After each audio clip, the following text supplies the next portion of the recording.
我想跟大家分享一段很珍贵的一段视频哈，这个是拍视频的人，这个人叫 Jeremy Lafredo， 他是灰色地带的记者。为什么很珍贵呢？因为他为了这一段呢，他现在被以色列政府给抓起来了。他拍的是什么呢？是伊朗前几天去袭击报复以色列，轰炸了很多，两边的说法不一样。以色列说呢，铁穹呢拦截了90%，没有什么问题，没炸着什么。但他呢是在以色列本土，他拍出来的一些视频，我们可以看一下。这个视频里头有3样东西，你可以注意一下哈。一个呢，当然是看他炸了哪些，他自己会告诉你，其实炸的还是挺厉害的。然后呢，有几个事情，一个是在以色列境内还有不少的巴勒斯坦人住在里头，因为本来就是巴勒斯坦的地方嘛，以色列就在抢占他们的领土。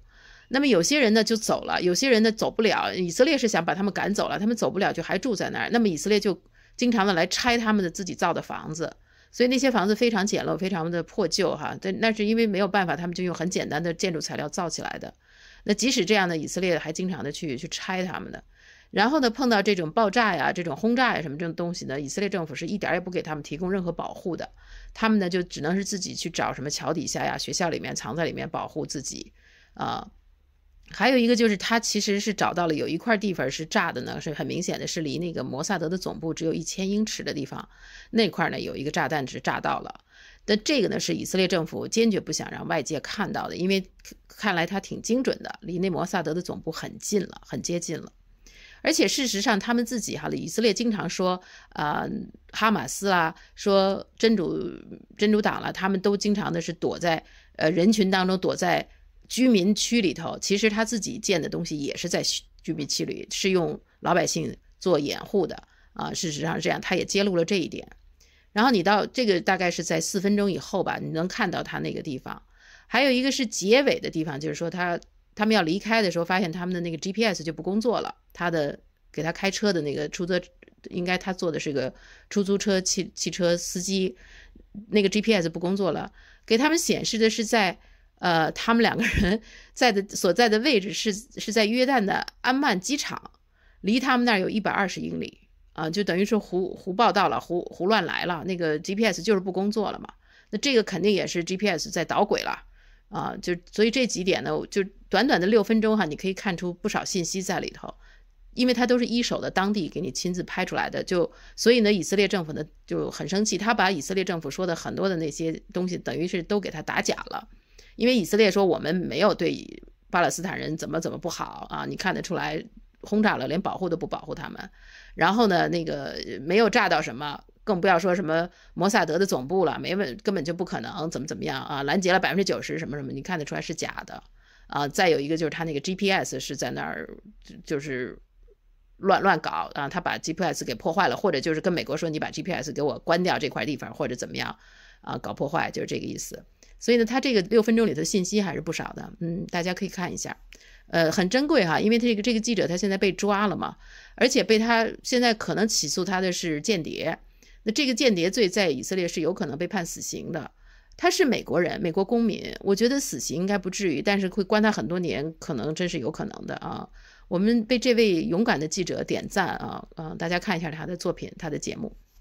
I'm Jeremy Lafredo for the Gray Zone in Israel, where last night Iran fired over 200 ballistic missiles in retaliation for the assassinations of Lebanese and Iranian political and military leadership. Since the missile strikes, Israeli authorities have attempted to downplay the significance of the attacks, censor the locations of missile impacts from media publication, and claim that Iran was targeting Israeli civilians. What I saw today, here in Israel, is clear evidence that Iran was targeting the same Israeli intelligence and military infrastructure that's been used over the past year to carry out brutal assassinations and attacks. The morning after the missile strikes, news reports indicated that one of the principal targets was Nevatim Air Base. Nevatim Air Base, located deep in the Negev Desert, is the largest and most critical Air Force base in Israel. It's home to 3 squadrons of U.S.-supplied Lockheed Martin F-35 stealth fighter jets, which have played a pivotal role in Israel's year-long air assault on the besieged Gaza Strip. And as of 2 weeks ago, these F-35s are also spearheading relentless and devastating strikes in southern Lebanon, so far resulting in the deaths of 2,000 civilians. The base is also home to Wings of Zion, the Israeli equivalent of Air Force One. Video footage taken around 8 p.m. Israel time by Israelis and Palestinian Bedouins who live around the Negev desert show Nevatim Air Base being hit with at least 10 ballistic missiles. يا أولاد مطربت يمرأ يا رب يا الله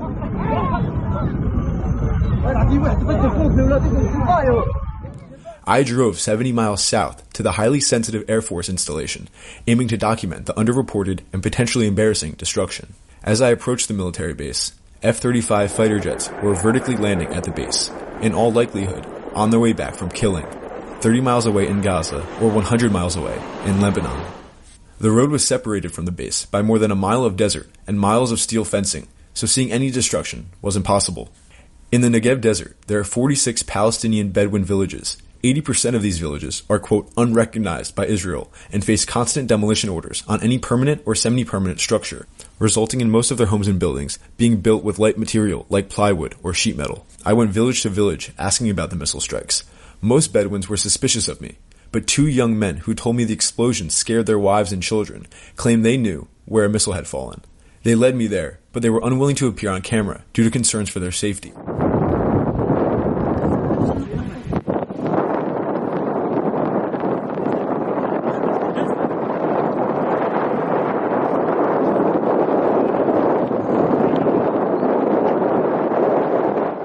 The military took away most of the missile, but there was still a piece left. The missile fell a quarter mile west of Nevatim Air Base and about a quarter mile from the Bedouin village, which is unrecognized by Israel, so it isn't supplied with any type of state-of-the-art bomb shelters like Jewish communities. Where were people in the communities around here hiding yesterday during the sounds?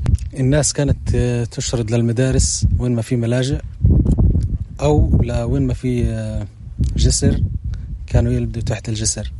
أكيد لا لأن ما في ملاجئ وما في أماكن آمنة للناس. كان يجي يتخبوا في الوقت هذا. Many people sheltered here last night with the sounds of the rockets. They came and hide here.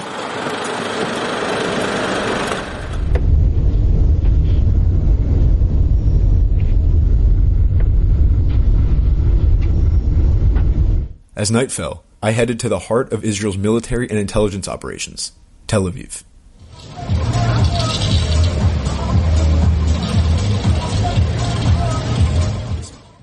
This city is home to the nucleus of the state's defense apparatus, and by Israel's own logic, the civilians here could be considered human shields. At the center of this high-density urban area lies the headquarters of Mossad, Israel's intelligence agency, where covert operations, assassinations, espionage, and blackmail plots are devised against state enemies. It's not just that schools or hospitals are nearby. Mossad's headquarters is strategically nestled among them, with apartment complexes, tourist hubs, and public facilities all around. Rumors had been circulating online with unverified videos suggesting that the Iranian missile barrage targeted this very headquarters. However, finding the exact impact site was difficult. Israel's military censor had barred the media from reporting the locations of the missile strikes.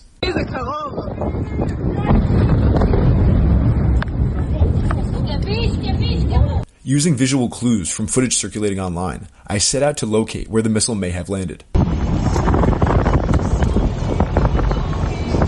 Driving down a street I believed to be in one of the missile videos, I saw a heavily damaged SUV, its windshield shattered, debris and concrete caked into the vehicle. Further down, the scene unfolded. Destroyed vehicles, torn up asphalt, and a massive crater, roughly 30 feet wide, recently filled in with dirt.